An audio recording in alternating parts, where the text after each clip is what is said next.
কাটোয়ায় এবার প্ল্যান বহির্ভূত বহুতল নির্মাণের অভিযোগে বড়সড় অভিযান। প্রাক্তন তৃণমূল বিধায়ক রবীন্দ্রনাথ চট্টোপাধ্যায়ের নির্মীয়মান বহুতলে পৌঁছল কাটোয়া পুরসভার ইঞ্জিনিয়ারিং বিভাগ ও পুলিশ। কি মিলল তদন্তে?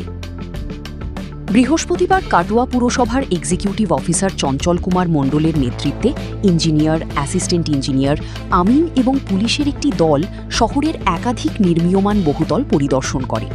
প্রথমেই তারা কারবালাতলা এলাকায় প্রাক্তন বিধায়ক রবীন্দ্রনাথ চট্টোপাধ্যায়, তার মেয়ে ডালিয়া গোস্বামী এবং ঘনিষ্ঠদের মালিকানাধীন নির্মীয়মান বহুতলে মাপযোগ করেন। অভিযোগ, অনুমোদন ছিল G+4, কিন্তু সেখানে অতিরিক্ত একটি তলা নির্মাণ করে G+5 করা হয়েছে। পাশাপাশি জমির দাগ নম্বর ও অনুমোদিত নকশার সঙ্গেও অসঙ্গতি রয়েছে কিনা তাও খতিয়ে দেখা হচ্ছে। পুরসভার এক্সিকিউটিভ অফিসার জানান, প্রাথমিক তদন্তে অনুমোদিত প্ল্যানের বাইরে নির্মাণের ইঙ্গিত মিলেছে। আচ্ছা, তারপরে আছে দিগন্ত কালীচরণ চট্টরাজ, দিগন্ত কুমার পাল, গৌতম ঘোষ আর প্রতিমা ডালিয়া গোস্বামী। এই প্ল্যানটা কি তাদের নামই? হ্যাঁ, না, এটা হচ্ছে যে জমির মালিকানা। প্ল্যানটা কি আছে, প্ল্যানের থেকে আমরা পরে প্ল্যানটা দেখতে বলবো। আজ থেকে জানা যায় কি সমস্ত নথি যাচাই করে আইন অনুযায়ী পরবর্তী পদক্ষেপ নেওয়া হবে। উল্লেখ্য, কয়েক সপ্তাহ আগেই এই নির্মীয়মান ভবন থেকে একটি গুলি ভর্তি পাইপগান উদ্ধার করেছিল কাটোয়া থানার পুলিশ, দিগন্ত পালকে জিজ্ঞাসাবাদ করে।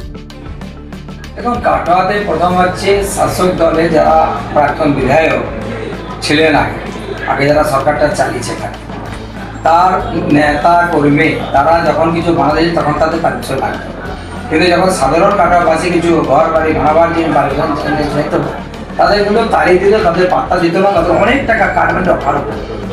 তো কাটোয়া এটা নতুন কিছু না, এমনকি কিছু হোটেলও এমন আছে যেগুলো অবৈধভাবে আছে শুনছি।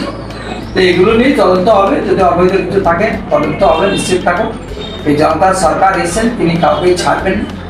এই সবে মাত্র আমরা দেখেছেন ইউসিসি বিলও পাস হয়ে গেছে।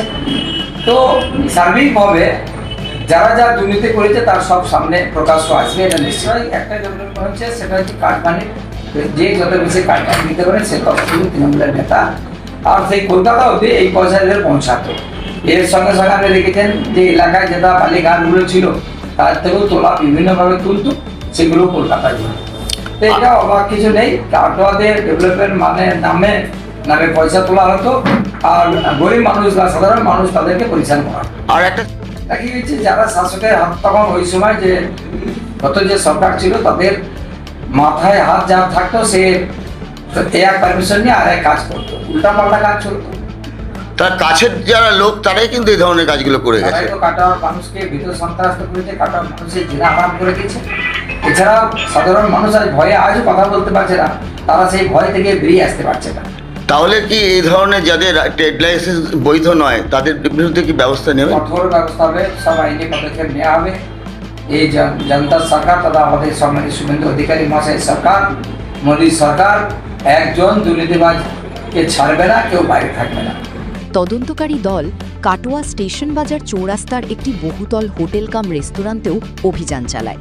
অভিযোগ, সেখানেও অনুমোদনের বাইরে অতিরিক্ত তলা নির্মাণ করা হয়েছে। সেই অভিযোগেরও তদন্ত শুরু হয়েছে। আপনারা দেখছেন হচ্ছেটা কি? দেখতে থাকুন, আমাদের পছন্দ ও শেয়ার করুন।